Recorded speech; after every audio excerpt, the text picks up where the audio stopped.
Hey there, welcome to episode 69 of the FFS Talk audio program. I am your host, Dan Hugo. We are recording this at 6:40 p.m. on Thursday, March 20, 2025. Today we're going to talk about the press versus journalists. Journalism is often grouped together with newspapers, the press in general. But here we're going to compare the press with journalists, the individuals who actually do the work. If you are not familiar with the FFS Talk audio program, the goal is to provide a platform for discussion concerning what works, what does not, and what we might do about it for various topics. We are 69 episodes in and have yet to have a guest on, mostly because I haven't really been pushing for guests on this program. Instead, all of these episodes have been sort of establishing a baseline so that if anyone finds a topic that they are interested in or that they would like to have a discussion about, we make that happen. By the way, if you don't know what FFS means, it's an Irish expression, abbreviated. So if you don't know what it means, you need to hang out with more Irish people. Hopefully, wherever you found this audio program, you're able to locate the episode description, which contains the show notes, a summary that I will read to you, and a few links for today's episode. It used to be 2 shameless self-promotion links. Now there's a sort of a variation on one of them. So it's 3, but it's really just 2. What does that mean? Hang on. The show notes are thus: the summary of today's episode, the earliest of cave paintings, the running messenger, the town crier, printed media, radio, television, the internets. Finding out what is going on, who is doing what to whom, and why it matters has always been an important thing. The question is, who should we be getting this stuff from? Yeah, what about that town crier? Who was that person? Did they know what they were talking about? Did they have an agenda? The links for today's episode, the Shameless 3, buymeacoffee.com/DanHugo is the main profile page. Has links to my other audio programming, GitHub projects, and so on, some biographical information. And I was, until now, trying to suggest that you find a link to the posts section, but now I'm just going to put a link to it directly. So the Buy Me an Update weekly microcast Mondays, 5 minutes or shorter, about the previous week's episodes and whatever's coming up, announcements and so on. That is linked at the posts suffix. So buymeacoffee.com/DanHugo/posts. There you go. You can't miss it. And then Dan Hugo also on Ko-fi.com, ko-fi.com/Dan Hugo. I've had both of these platforms for several years now. I don't really ask for people to pay money, but I do use them for outreach and engagement, which is what a lot of content creators, open source software developers, and others use these for. So there you go. So check them out if you want, and no obligation to spend any money. If you do, everything goes towards coffee, which does power all of my endeavors. We have a few Wikipedia links: the history of American newspapers on Wikipedia, the history of American journalism. Why are those 2 separate links? They are usually, I think when people think journalism, they think newspapers, or they might think television news now, or YouTubers or podcasts. So it's evolved, certainly. But the press at the time of the First Amendment, for example, was essentially the written word, printed, distributed, some town crying, getting the word out, and so on. So journalists were the people doing it all sometimes. Sometimes the person printing the newspaper for a community or a town was the one doing all the reporting, getting out there and talking to people and finding out what was up. So check out the American newspapers or the American journalism history pages on Wikipedia. See where they meet. I have 2 links to people also on Wikipedia.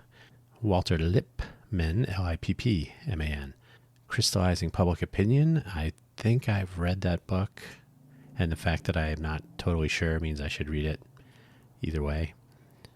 Wikipedia page for Walter Lippmann. He's a journalist. He has a sort of a reputation for having set the tone for professional journalism.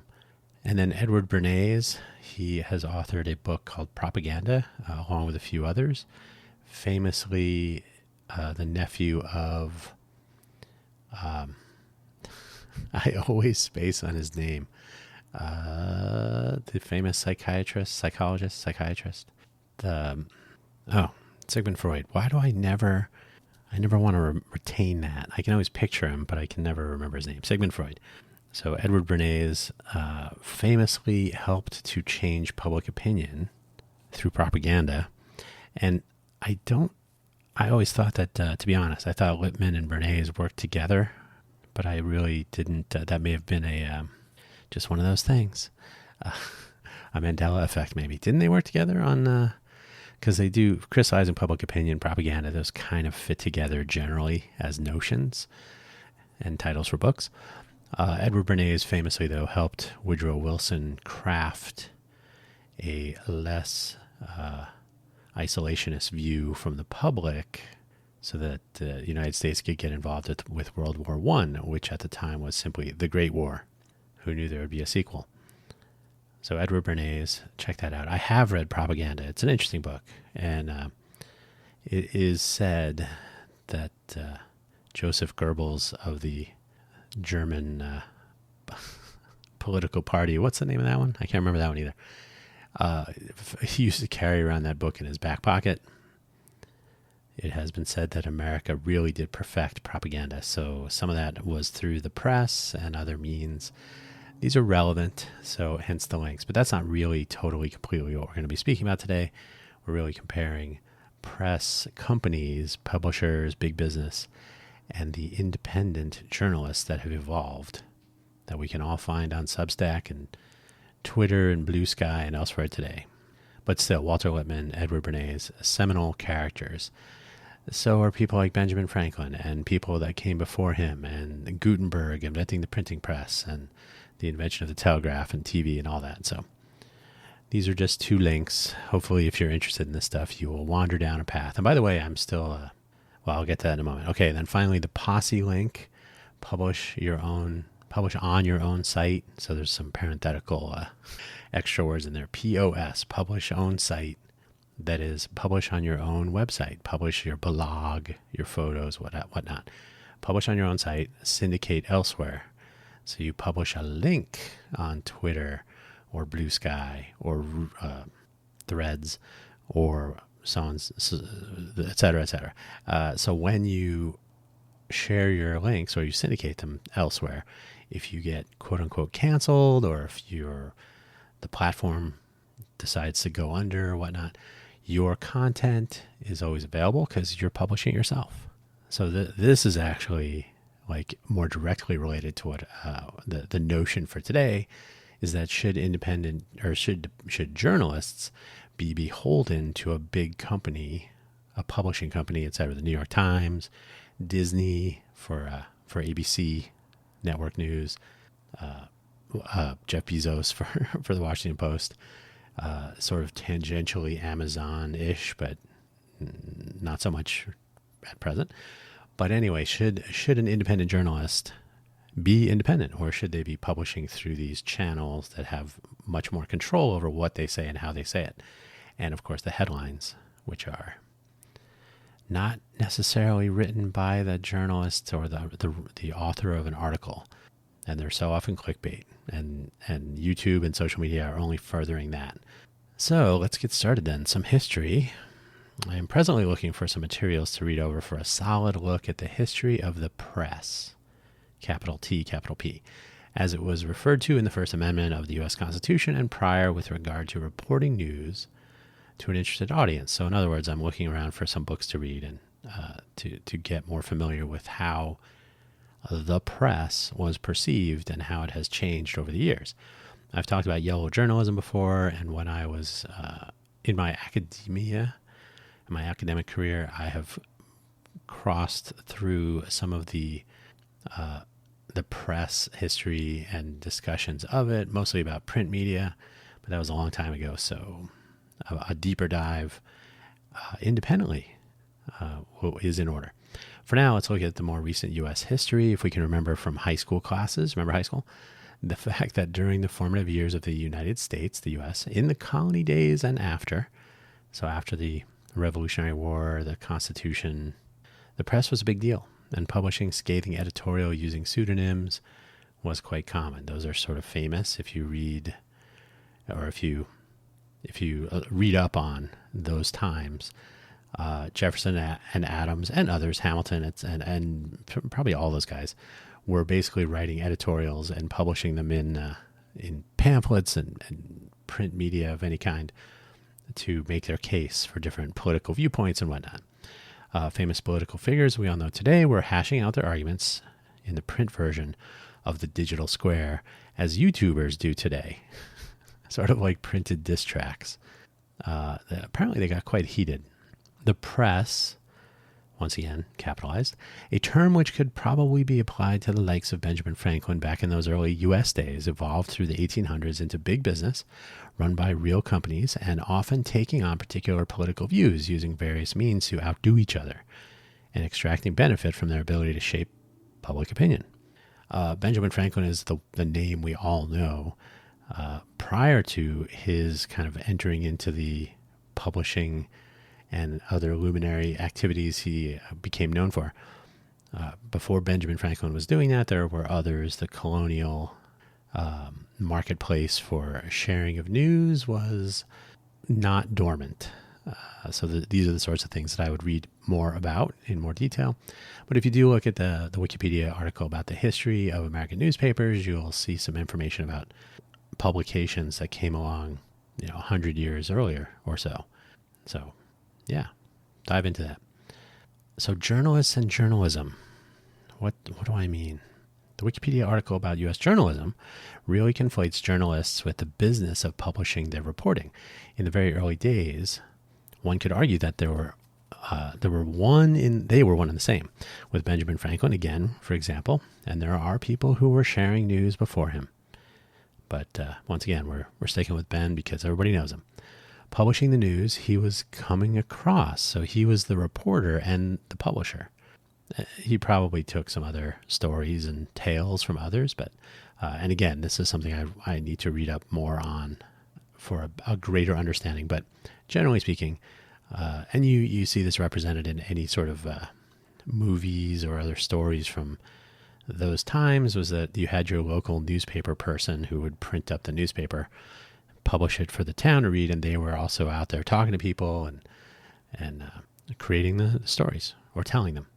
Given how prominent he was, Benjamin Franklin, he was almost certainly privy to some interesting stuff on the daily, and so he could print compelling content in his newspaper. As the press developed as big business, as we can see in the era of yellow journalism, the headlines as seen at newsstands or yelled out by purveyors of printed papers, extra, tariffs are not taxes. The printed papers were a critical component of selling these papers, making the money and cementing a place in everyone's mind as a credible or at least worthwhile source of news. So those headlines, today we would say they're clickbait, draw people in, and they of course want to buy that newspaper so they can read the story. Oh, it sounds very exciting. Fun fact, the journalist doing the research and the writing, the journalist, is usually not writing those headlines. Leave that to the editors. So again, the journalist can write a perfectly good story that's well balanced and tells the truth and is ethically sound, but the headline can really undo some of that sometimes. Again, if you read through those first two Wikipedia links, the first party system in our early years, so between 1790 and 1810, I believe it was, the first party system was where political parties, which were forming very quickly despite the best advice of George Washington, first president, who suggested political parties would be our undoing. I think that goes without saying at this point. Political parties formed and sponsored their own newspapers. The more things change. And then the penny press, which was more of a tabloid paper, smaller in scale, possibly larger in column inches, but smaller in scale, but more independent, whatever that really means. And over the years to today, media companies publishing papers with a particular leaning, supporting a particular policies, positions, or ideologies, certainly leaning towards or outright supporting parties and candidates, or sometimes explicitly refusing to support them, is a sort of the anti version of that. And so their journalists will either toe that line, avoid that line if they bring readership. In other words, oh, you're extremely popular, we'll let you do what you want within reason. avoiding that line if they bring readership and money to the paper or just go work somewhere else. Journalists were there to serve their management. The editors and the publishers bent on, well, crystallizing public opinion. Hey, that could be a good book title by a journalist. So platform diversity entered the picture as telegraphs and radio came online, then television, and of course the internets. But then the notion of publishing on-demand audio programming such as this was this very podcast, as they are still called, or home producing high-quality video with remote guest interviews published at scale, not to mention old school blogs or online magazines, and the move of print media to the digital age, have all made the reach of commercial press substantial, but have also enabled, typo right there, forgot that D, enabled real competition of all kinds, from the individuals who want to produce their own forms of reporting, also known as new media, or perhaps more common lately, independent media, all the way to just general opinions and people who are reacting or commenting on other streams and other content and so on. With more ways to find news, whether it is legitimate news reporting, meta reporting, which is essentially reading other people's news, presenter, as they say in some parts of Europe. So presenter, talking about other people's reporting, analysis and editorial, especially if you're a subject matter expert or if you are just keenly interested. At some level, any person who wants to talk about the news can speak from the what is sometimes called the everyman perspective, every person, if you like. They can approach the news that they are consuming like a normal person, and they can try to explain it to their fellow normal people, or lay people, if you like, people who are not necessarily subject matter experts, but who are gaining an understanding of what's going on in the world or their own backyard from what other people are reporting. So one might actually even gather up different versions of the same story and come up with a rational summary or some other interpretation of what's being told. With more ways to find news, whether it is legitimate news reporting, though, now you have a little bit of a problem. A fire hose. This, and by the way, so there could be an opinion with an agenda, which could always be a problem, right? So that's something you have to be aware of. That fire hose could be directed at you to change your mind. This has come up in this very audio program in previous episodes. Are people aware of what they are consuming, though, when they venture out beyond the old school network news programming or that they find on television or in their regular morning paper or whenever they might have read it? You'll find this often in people who have been around a little bit longer. I used to read the Wall Street Journal and our local newspaper in Phoenix, the Arizona Republic. You can probably guess which direction that was leaning. You can guess, but then what if you're wrong? We can only hope. With so much competition with this new platform diversity, though, we may not have noticed that each outlet, whether one person sitting at their computer or speaking into a microphone, or 1,000 people producing global news reporting daily, there is a need to appeal to and retain audience while expanding their reach, the reach of these companies or individuals, to yet more audience, because, you got to pay the bills. You always got to be ready for people to leave. So you always have to have more audience coming in. Sometimes what needs to be done is what is done, and that might mean going all in on one side of the political spectrum, touting neutrality or making it funny. So in other words, you want to get the audience, you want to keep your audience. So audience retention, you might need to feed their leanings. If your audience is largely conservative, production by street, you might drive them away if you start leaning in the other direction. And I use the word lean a lot in this whole presentation. It's because it's always possible to lean one way and then lean another. So you never really have to commit 100%. And often, maybe too often, that can be driven by audience, by clicks, by revenue generation. Or other times it's just plain old ethos and true believer. Hey, I'm a diehard Democrat. I'm a diehard Republican. I'm a MAGA. I'm a neoconservative. I'm whatever. I'm a liberal populist. social democrat. You take your pick. And then if that defines how you're going to present yourself, great. And your audience will know what to expect when they tune in to what you have to say. So if you need to appeal to and retain that audience, you might need to do those things, or maybe you're going to say, hey, I'm going to go straight up the middle and people can take you at that. Or maybe you choose to make it funny, or you comment on things in a witty manner or an extremely cynical manner. Comedians make that happen often. And in fact, Comedy Central created a production by a street again, a fairly popular program, The Daily Show, which continues to be the most legitimate source of fake news, which I guess they will admit that right up front, even though they do some interesting reporting. But witty and sarcastic viewpoints that are actually truthful. You point out tragedy with comedy, you could say. So these are various examples of what could happen. Now, would the old days of the New York Times, the old gray lady, one of those, would the New York Times ever have published a headline that was that you would find on The Daily Show?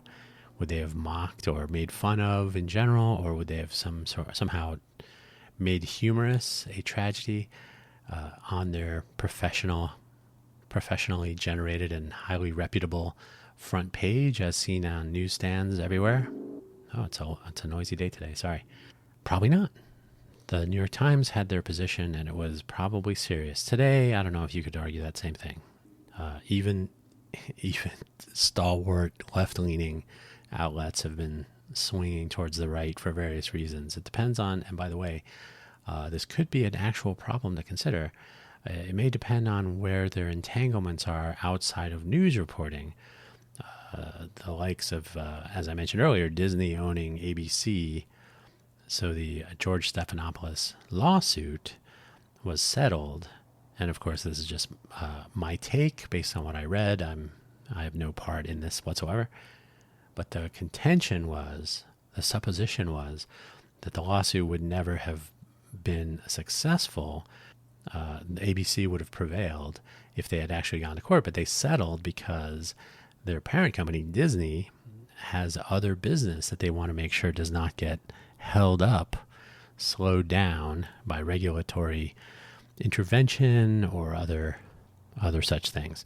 So you essentially pay off one lawsuit to cover the other business that's probably worth a lot more.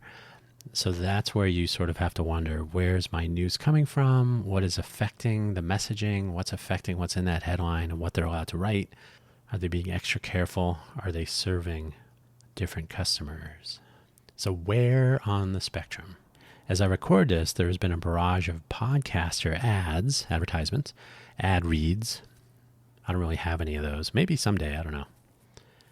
So ad reads by podcasters doing audio programs like this, but more typically lately, YouTubers, people creating YouTube content, but probably elsewhere. This is typical of podcast advertising. You'll hear the same ad across many creations, many productions. But these are typically presenters, producers, content creators who lean towards topical presentations like politics or business and so on. So a lot of ads for Ground News, which is a website and an application, a mobile app, which is obviously leaning into the politically charged nature of the world, especially lately, particularly here in the U.S., especially lately.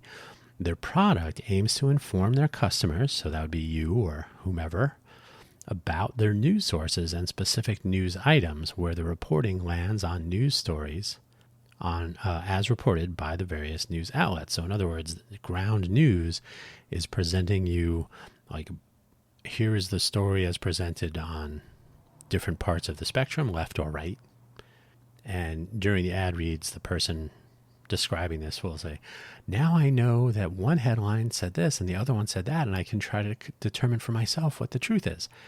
And that's possible if we find that people are that proactive. This is interesting, though it could have unintended consequences. If you, as a consumer of news, use a tool like this and select only sources that align with your political views, that is, if it is used as a filter or a convenient tool to build a confirmation bias, I only want to read news I agree with, you can do that. The outcomes might be the opposite of what they are aiming for. So you're reinforcing a narrative, right? So if media outlets are leaning in one direction or another explicitly, and their reporting reflects that, and it's easily determined, you may have an audience of people who don't want to be challenged. They don't want to get their blood pressure up by hearing things they don't agree with. So you may actually be driving people to one end or the other of a particular ideological spectrum by identifying not only outlets, so media companies and their productions, but also individual news items. You might say, oh, I only want to read the right-leaning or left-leaning version of this story. I'm not interested in what the other side has to say. So you might actually be leading people away from developing their own notion of a particular story or how they assess different news sources. As well, a news consumer who is proactively looking for a balanced diet of news reporting from both sides, if you like, may choose to trust the assessment of ground news and decide that they are indeed getting balance in their sources without learning how to do this for themselves. So if you rely on what this platform, what this third party is describing to you, if they do the assessment for you, that may lead to an atrophying of skills to be a critical consumer of news. You might just accept, oh, okay, I'm getting the full picture because ground news told me two sides. I got the left, I got the right, I'm good. That may not be true. They may not be accurate. At some point, they may get bought out and their agenda might change, et cetera, et cetera. So there's always the how much should I trust what I'm hearing and how often should I do my own research? Most interesting, perhaps, is the fact that a product like Ground News is aiming at big business media outlets and not necessarily individual contributors. These could be the journalists at specific outlets or independent media creators falling well below the radar, so to speak. In the case of the former, direct comparison of reporting between outlets on the same event or story is a way to compare an individual journalist against others if you take the time to notice that. They might call that out, but it's in general, the reporter covering a particular event or story may not be reporting on the story throughout its life cycle. So you may have different reporters and so on. So I'm not saying it's an easy problem, but if you judge the New York Times, the Washington Post, the Atlantic, pick your outlet, MSNBC, CNN, Fox News, the list goes on and on and on. If you pick your sources and you decide, I know they're right-leaning and I'm right-leaning, therefore I'm going to like this one versus that one, that could change. We just described a scenario where that has changed a little bit. Just the other day, someone said, the Wall Street Journal, are they left or right? Sometimes they're critical of the right, and sometimes so yeah, you never know. Sometimes you have to go with what you're reading and decide for yourself. So we'll see. So essentially, at this point, I will say what works is reporting, journalists, getting the word out. So the press, as it has been constructed and has behaved over the decades and centuries, really, has been useful, but there's only more and more opportunity as technology catches up to that need for news and information and opinion and so on. We always want to know what's going on, and technology has been there to give it to us. So what about going independent? Because what doesn't work is when big business, major publishers that have their hands in too many different things are too reliant on government regulation, and they cannot behave as the true fourth estate and provide a truly independent platform, independent of the government and its influences. And you'll see editorial comments on the press dinner. Is that what it is? The correspondence dinner. Any time when the press that touches our government, whether it's local or state or national, federal, if the press is hanging out and socializing with the government, then they become friendly, or then you have to worry about, will I have access to this person if I'm not hanging out with them? Will I get the scoop? Will I get the quote? So there's a little bit of a conflict of interest there, or maybe just generally curious, like what's really happening there. So what about going independent? What if more and more journalists are able to either publish their own individual reporting on their own, like via Substack or Ghost or something similar, maybe create their own YouTube channel for their own reporting or commentary and so on. Or perhaps they break away completely and become independent journalists outright. In the latter case, obviously monetizing content and work, one and the same at that point, becomes an issue. Journalists who do real journalism sometimes need resources, including going to the story wherever it may lead them. Might have to get on a plane, might have to get travel visas, may need to get interpreters, or you may need to bribe your way in to get in contact with a particular subject of reporting. So these are journalists doing real journalism. Now, I can sit here and point you at Wikipedia articles all day. That's cheap. But if I'm going to do legitimate journalism, real journalism, I'm not saying I'm going to read other people's reporting and make funny comments about it, then that's often not free.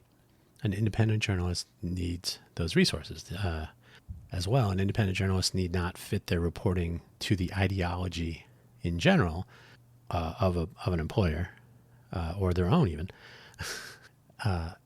or the specific positions held or the candidates supported by or the party supported by an employer. They can follow their own ethos and choose words, present ideas, and draw conclusions based on facts and the story they are attempting to tell. So, for example, I myself, depends on the topic at hand and the issue being addressed or the people and what they're doing and what they're saying. So sometimes I'm more conservative leaning, sometimes I'm more liberal leaning. It depends.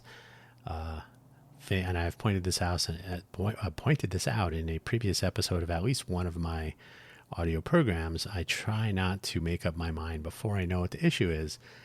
And it's a quote from comedian Chris Rock. But the fact is, if you can be completely summarized based on 2 or 3 issues, right? Well, what do you think about gun control? What do you think about immigration? What do you think about the economy? Whatever. If somebody can ask you 2 or 3 questions and say, "Oh, you must be a conservative," I don't find that very interesting. But if you have a nuanced opinions and you've thought things through, or you actually consume news from different sources and come up with your own viewpoints, and you do some additional reading, you do some extracurricular activities, you may sometimes lean left, sometimes right, sometimes right up the middle, sometimes a combination. Maybe you go your own way completely. So an independent journalist might be free to do that and might actually report on the story and the facts and the nuance and some interpretation and analysis, rather than saying, well, okay, I have to start with support for the current administration in the executive. So therefore I will work backwards from that and come up with a story to fit that ending. You don't have to do that as an independent journalist. And I'm not saying that does happen, but sometimes it seems like it might. So yeah, drawing conclusions based on facts and the story they're attempting to tell, rather than what their employer wants to drive people toward. And their audience can determine whether that works for them on an individual basis. So you may develop an audience, if you're an independent journalist, of people who just like the way you present ideas, the way you do research. Wow, you do a lot of research. I find myself trusting what you have to say. I don't even think about your particular political leanings. And by the way, there's often the notion of, unbiased media. Humans will have bias. The question is whether a professional journalist has the freedom and the self-awareness to actually, first of all, be transparent about, hey, I do tend to think this way, but then challenge themselves to present a story that may go in the opposite direction from what they might actually believe or what their preconceived notions might have been, etc. Someone who can present a balanced summary or report or analysis of a topic, and this is something you'll see in a speech and debate scenario. You have to pick a position, and it may not be yours. You might have to argue the other side, and that's what makes a good debater, you could say, is if you can actually debate a point that you don't personally believe in and be convincing. Is that fake? No. It means you've analyzed all sides of an issue and you have an opinion, but you can present a different opinion. So I think an independent journalist who is professional and capable will establish that sort of a track record or reputation with their audience that they are human, and that they, in the AI world, that's even an extra bonus, they're a human, they have their own opinions, but they're able to set that aside and present something of an honest assessment. It may include their bias, and that's fine. And if you know that going in, you know that a person is right or left leaning. I have said, for example, even though I tend not to be quite as much on the right, Jonah Goldberg at the Dispatch is a Reagan Republican, yet I find his analysis on topics to be sufficiently nuanced that I don't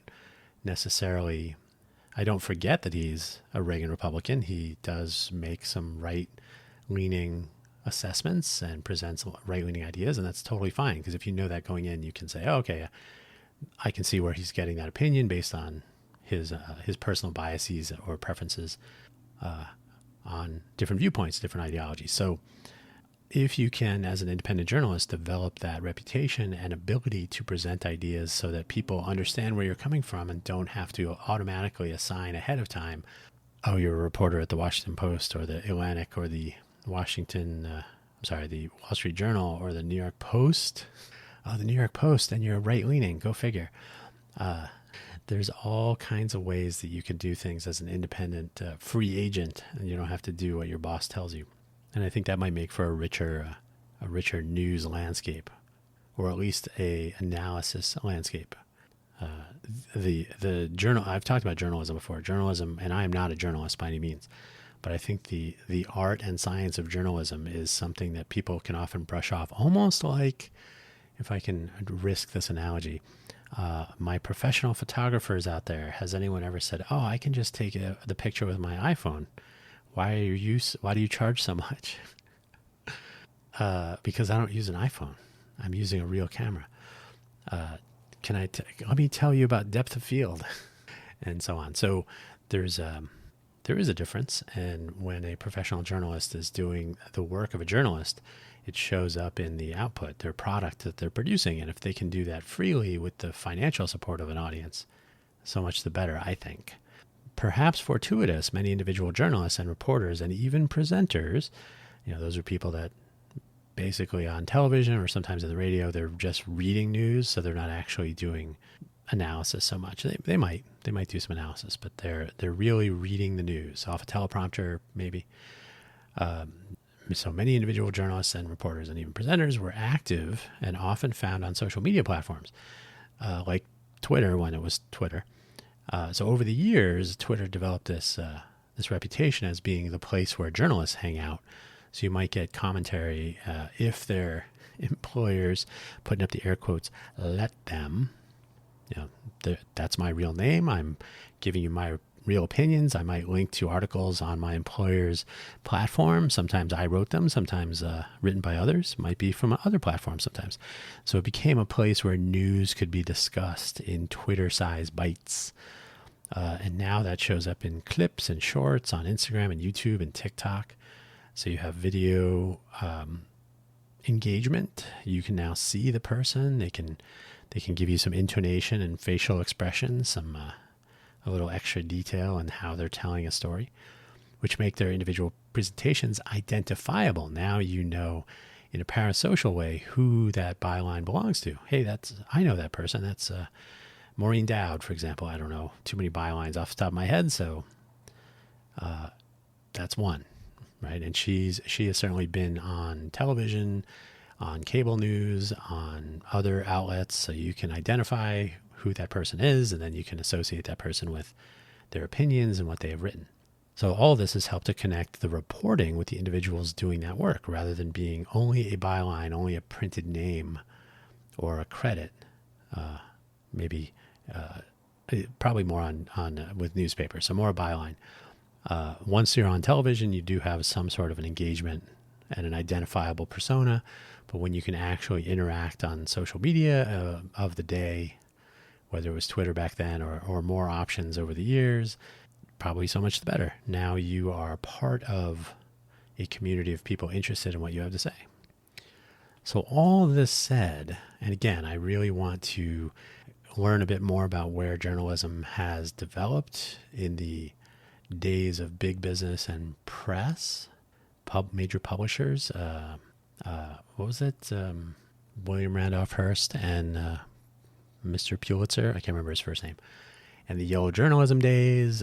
What was it really like to have a reporter publisher in the smaller towns in the early days of the United States, and then even before that, when the Gutenberg press was invented, and before that, even painting on those cave walls. So it'd be interesting to see what the evolution has been and what people have learned over that time, because I kind of think, especially with discussions of late, that the mainstream media is dead. Arguably, the 2024 presidential election was influenced by independent media, by candidates going on which podcast, which YouTuber channel, and having what sort of a discussion. Did they talk for 20 minutes or 3 hours? Did they come across as honest? That's pretty funny. Or somebody relatable, somebody who you want to vote for? What was the value of these long form, free form, unencumbered chats, like between two normal people, sort of? So is mainstream media dead? And then what next? Are your local news station? Well, okay, there's always grumbling regarding the future of mainstream media. That's smaller print newspapers are all but dead, and many times actually dead. That network news is flailing. Even cable news is fading away as streaming and independent media take hold. News which is an interesting problem, which I've talked about in a previous episode. If mainstream media, which has been paying journalists to travel and to get the interview and to do long form research, so you're doing actual real journalism that takes weeks, months, years, decades. Those are harder to justify probably, unless you read the Chaos book. That's another story. But journalism needs to be funded to be viable. And so mainstream media has sort of been paying for some of this. And if those go away, there will be a lot of YouTubers with blank paper in front of them. I can't talk about stories that were never written. So independent media could take hold, and we'll see what happens with the journalism side, the actual professional journalism, the gathering of data and the construction of a narrative that tells the story in a useful way. News was already budgeted and judged on the business side as entertainment. So no longer is news completely separated. In some cases, there are claims of the wall between news and business and so on. But the fact is, it's mostly entertainment.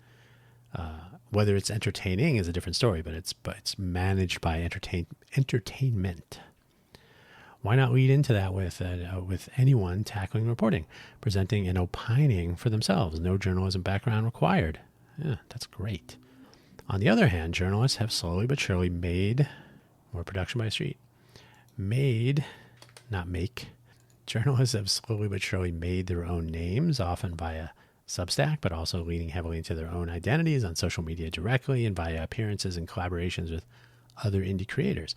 So now you have a whole class of content creators that are actual professional journalists who are taking to directly publishing what they find. And if they have a reputation already, they may be able to get an interview, or they may be able to conduct some interviews and discussions and conversations remotely. So the pandemic, post-pandemic era of Zoom calls and so on, may be able to create and publish discussions, actual interviews, analysis with others, etc. So it's completely and totally possible for professional journalism to become their own publisher. And that's already happened countless times. And writing books and so on as well. And you can even self-publish books. So really, the age of an independent professional journalist has already been here. The question is whether it will truly catch on.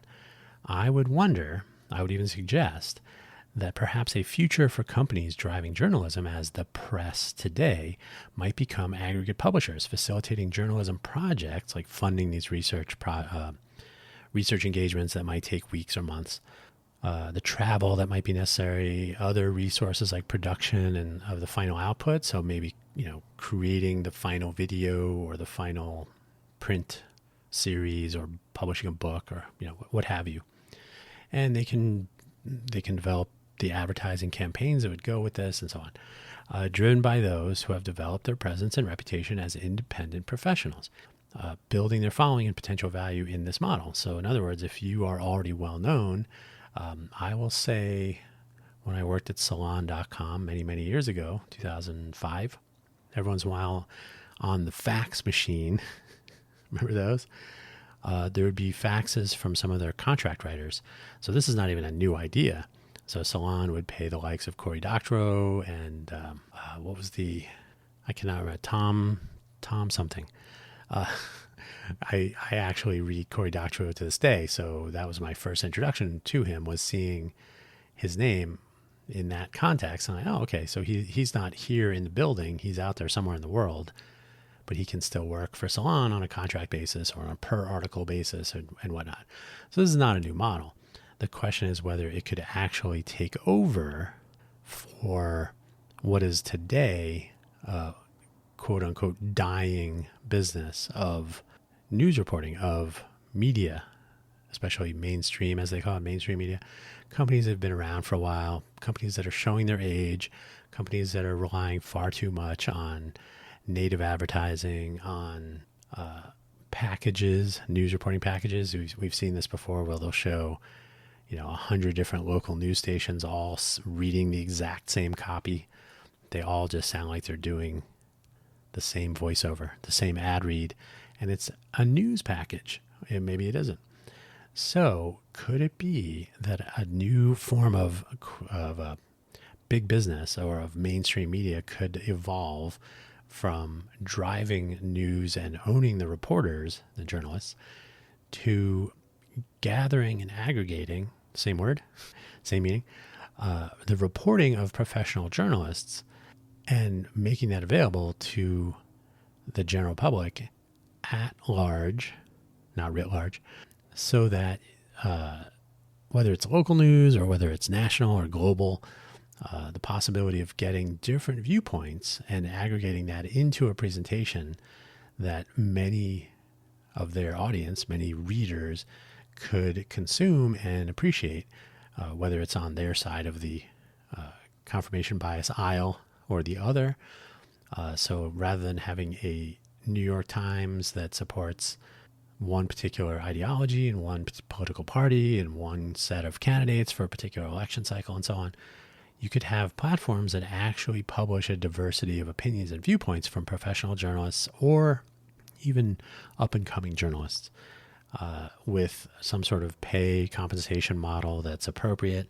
Maybe they get a cut of advertising, et cetera, et cetera. So there's all kinds of opportunity, I think, for the new media to converge with the mass media, but in such a way as the credibility of the individual journalists and contributors can be retained through their own developments and establishment of their character, reputation, and viewpoints to the larger public and to their audience. So subscribers via a Substack model can keep the individual journalists. I don't like Substack itself, but the model where you're a subscriber to their work. A freemium model might work. It depends. If you can establish a readership of thousands of people, that might keep you going. It might not. But either way, the notion of having a monolithic media outlet that chooses an ideology, chooses a party and a candidate or a collection of candidates or an administration that colors their reporting most obviously. If you do consume from multiple sources, you can sort of pick that out yourself unless you let ground news do it for you.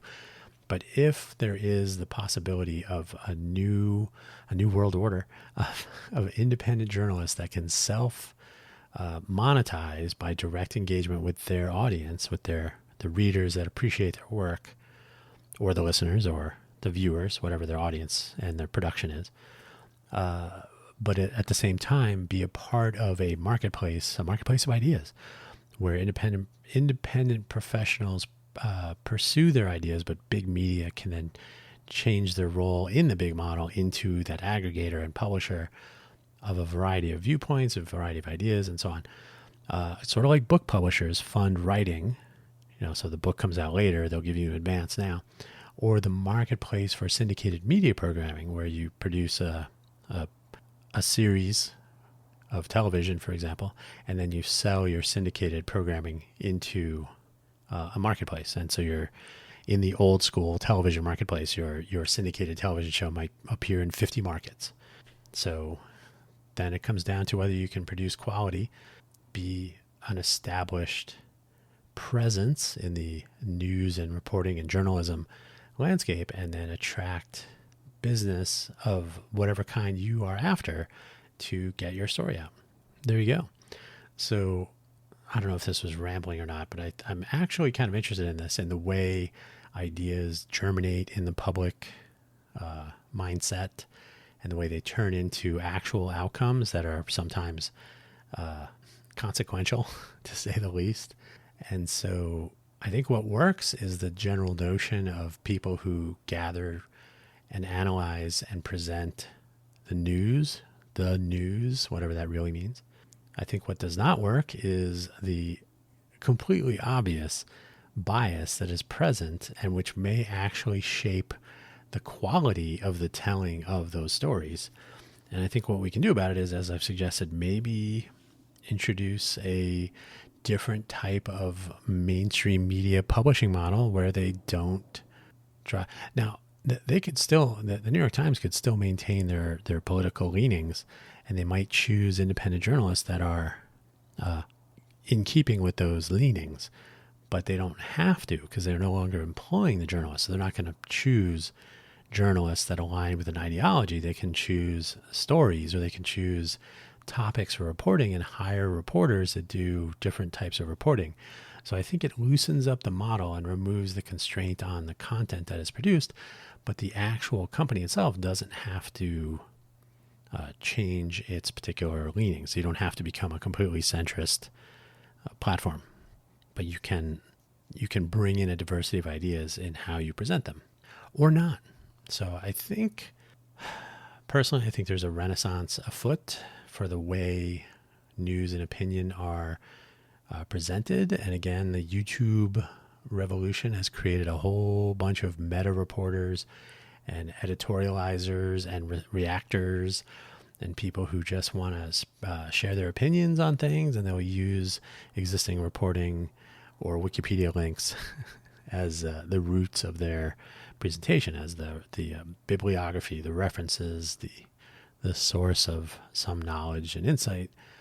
I think this would be interesting time. So I would very much like to see journalism kind of break open a little bit and stop seeing so much heavily biased or heavily leaning news outlets shaping the narratives for so many people who take one side of a story as the story. I think if we make the market more, honestly, inject a little bit of chaos, so that you might be hearing from the left sometimes, the right sometimes, maybe both, maybe in a way that you can compare them yourselves more easily, or that the general story will wash over the general population from different angles.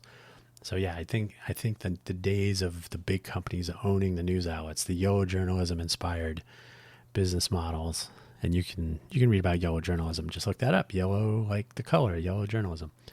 No, it is not based on the paper, and it's not anything worse than that. It's had to do with a cartoon character, but we'll leave that there. I think there are interesting times ahead for not only journalism, and I hope humans continue to create things. I think the AI trend in news reporting or storytelling is going to be a big differentiator. Let's leave it there for that. But I think with only more modern tools to do analytics, to present a nuanced story with graphs and charts that actually make sense, a timeline that connects different events through the life cycle of a particular story as it develops, all of the related events and how they impact each other and so on. So the methodology to present this information, the tools to create those presentations, and the ability to do so quickly and efficiently with our computing technology, and so much of it in our pockets, and maybe some AI that would assist with that to make an independent reporter productive at scale. I think these are all very interesting and possibly even exciting things. So we'll see what happens. But yeah, I'm on the side of the journalists, and I hope the press will figure itself out and maybe bring itself into modernity. That's all I'm going to say for now. And I thank you for listening as always. Don't forget Monday mornings, Monday early in the day anyway, buy me an update as linked in the link section for this episode. And I think we're going to be on episode 18 this week, this coming day. I'll leave it there. Thank you. Cheers.